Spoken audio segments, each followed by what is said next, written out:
उस गुटके से सस्ते हैं ना, है कि नहीं है? बताओ। तो हम वो इतना सा गुटखा 50 रुपया में खरीद सकते हैं जो साक्षात दिख रहा है कि मौत का सामान है, उस पर साफ साफ लिखा है इससे कर्क रोग हो सकता है।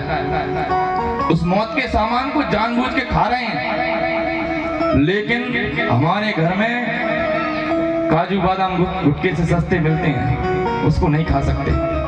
तो आपके बच्चे कहां से काजू बादाम खाएंगे? और बच्चे देखते ना, देखने दूध देख के नाक मुंह देते, नहीं नहीं हम नहीं पिए। और वो दे दो, क्या नाम है वो, कौन सी वो आती है ना, स्प्राइट। फिर देखो बच्चे स्प्राइट, फ्रूटी,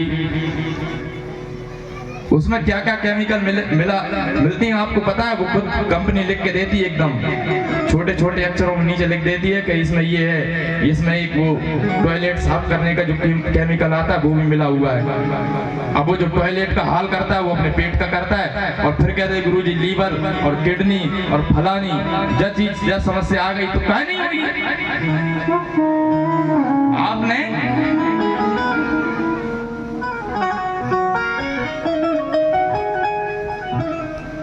गाय माता का दूध त्याग दिया, भगवान कृष्ण ने ये लीला करके बताया। आप केवल लीला सुनते हो, उस महत्व को नहीं समझते कि भगवान अपनी ये लीला करके कहना क्या चाहते हैं।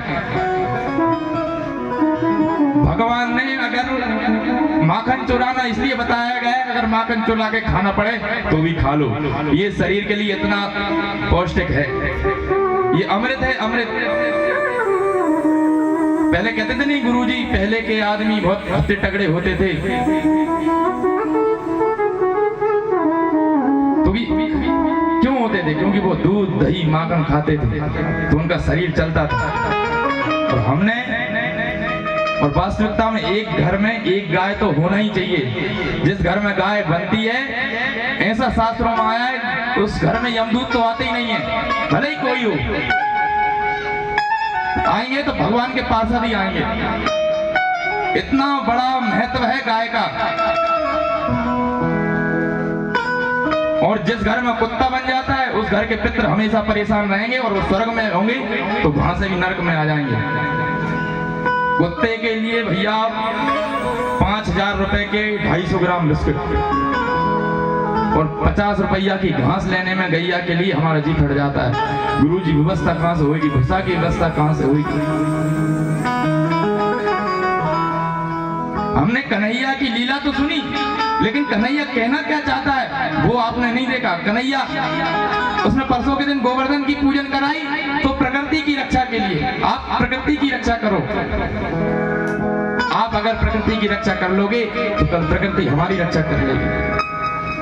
अच्छा, एक और चीज गुरुजी, अब हम प्रवचन सुनने लगे तो हमारे मन में भाव जगा कि हम लहसुन प्याज नहीं खाएंगे। अब लहसुन प्याज छोड़ दिए, अच्छी बात है, छोड़ना भी चाहिए, लेकिन फिर वो जर्दा है ना, वो उसको भी छोड़ो। दोनों एक ही समान है, वो भी गौ मांस के से प्रकट हुआ है, गौ के रक्त से प्रकट हुआ है। क्या जर्दा?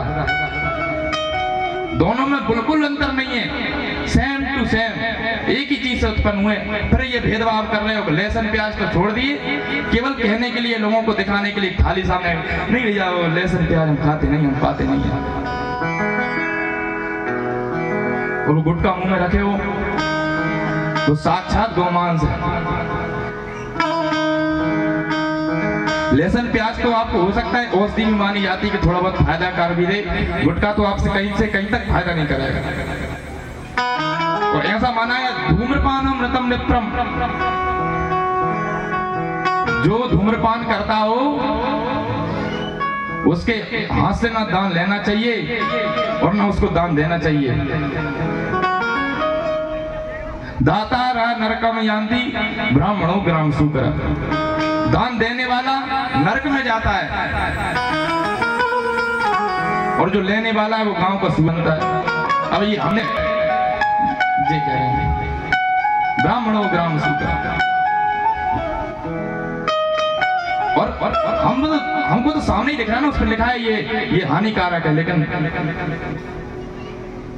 और चलो ठीक है सब छोड़ो, अगर कलयुग है गुरु जी, कलयुग देख के चलो हमने गुटखा खा लो, लेकिन खाना नहीं चाहिए। और किसी का मन हो रहा तो आज यहीं छोड़ देना भागवत जी के सामने। तो कम से कम हम जो 7 दिन से वाणी बोल रहे हैं सफल मान लेंगे, एक आध तो छोड़ देना। और भगवान का आप तो भजन करो, उससे आपका मन शुद्ध होगा, छल कपट बैर भावना सब निकल जाएगी केवल भगवान के भजन से। भगवान के भजन से ही हृदय पवित्र होता है। कई बार जन्म चुके, कई बार मर चुके।